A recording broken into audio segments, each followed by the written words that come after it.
So guys, magugulay tayo na may mga leftover na sahog. So ito yung lechon kawali saka shrimp. Ang sasahog ko siya. Magigisa ako ng okra, ampalaya at saka kalabasa. Hindi siya pinakbit. Gigisahin ko lang to. Lagyan na ako ng olive oil.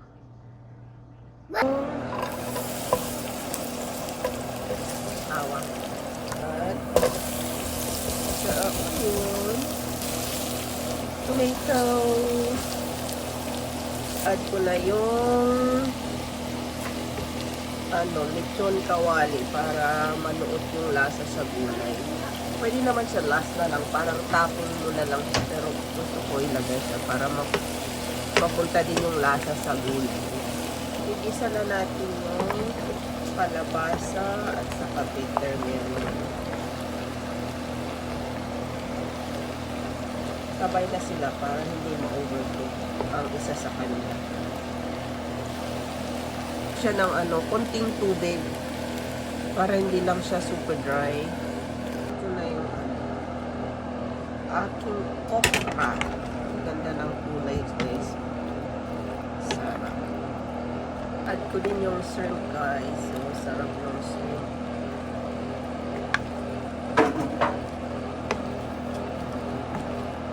Tira-tirang ulam na pakinabangan pa.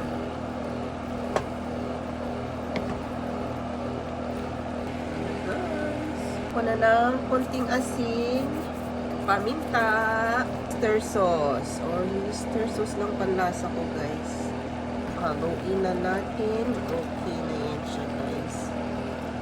So, okay na to, guys. Tingnan nyo siya. Tara, kain tayo.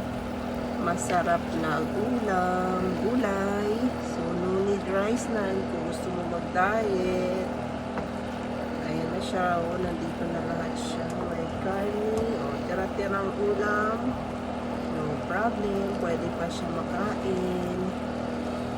So, lahat, bawal magtapon. Hindi tayo anak ng kontraktor. Thank you for watching, guys. Bye-bye.